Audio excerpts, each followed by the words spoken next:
नमस्कार दोस्तों, आप सभी का मेरे YouTube चैनल में बहुत बहुत स्वागत है। अगर यह कथा आपको अच्छी लगती है तो इसको लाइक और सब्सक्राइब जरूर करें। वैशाख मास का 18वां अध्याय प्रारंभ। श्रुतिदेव कहने लगे कि वैशाख मास की मेष संक्रांति में जो प्राणी प्रातःकाल उठकर स्नान करने के बाद भगवान की पूजा करके भगवान की कथा सुनता है वह मनुष्य बैकुंठ को जाता है, परंतु जो होती हुई कथा को छोड़कर चले जाते हैं और नहीं सुनते हैं वह घोर नरक में जाकर पिशाच योनि को प्राप्त करते हैं। यहाँ पर हम एक प्राचीन इतिहास कहते हैं, ध्यान से सुनिए। प्राचीन काल में गोदावरी के किनारे एक ब्रह्मेश्वर क्षेत्र में ब्रह्मानिष्ठ परमहंस दुर्वासा ऋषि के 2 शिष्य रहते थे। उनको कभी किसी से कोई इच्छा नहीं थी। भिक्षा में जो कुछ मिल जाता था वही खाकर निर्वाह कर लेते थे और पर्वत की गुफा में पड़े रहते थे। इन दोनों का नाम सत्यनिष्ठ और तपोनिष्ठ था। इनमें सत्यनिष्ठ तो सदैव भगवान की कथा आदि सुनता था और कथा सुने बिना कभी अंजल ग्रहण नहीं करता था। जो वक्ता रोग से पीड़ित होकर अपने घर में कथा कहता तो यह कुएं आदि पर स्नान करके उसके घर जाकर ही कथा सुनता।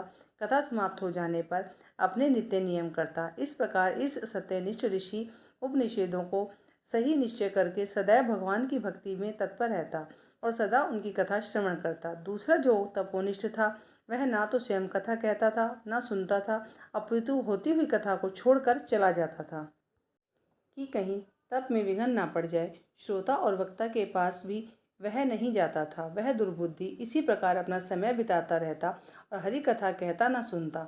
जब वह मृत्यु को प्राप्त हुआ तो कथा के दुर्ग्राह्य से छिन्न कर्ण नाम वाला एक बलवान पिशाच शमी के वृक्ष पर हुआ और वह अपने किए हुए कर्मों का विचार करता हुआ भूख प्यास से दुखी होकर इधर उधर भटकता फिरता था।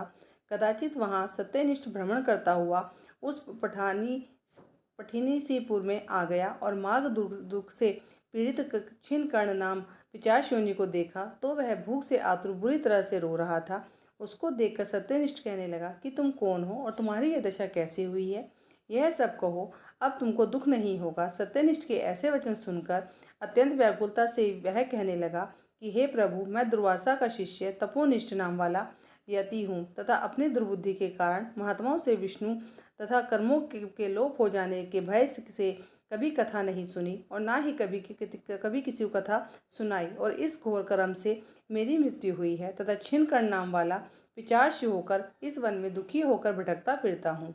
तो रास्ते में तुमको जाता हुआ देखकर ऐसा प्रतीत हुआ कि मेरे भाग्य फिर गए हैं। आज हरि मुझ पे प्रसन्न हुए हैं तथा आज मेरे दुख दूर हो जाएंगे जो आपने दर्शन दिए। इस प्रकार रोकर वह त्राही त्राही करके ऐसा कहकर वह सत्यनिष्ठ के चरणों में गिर पड़ा।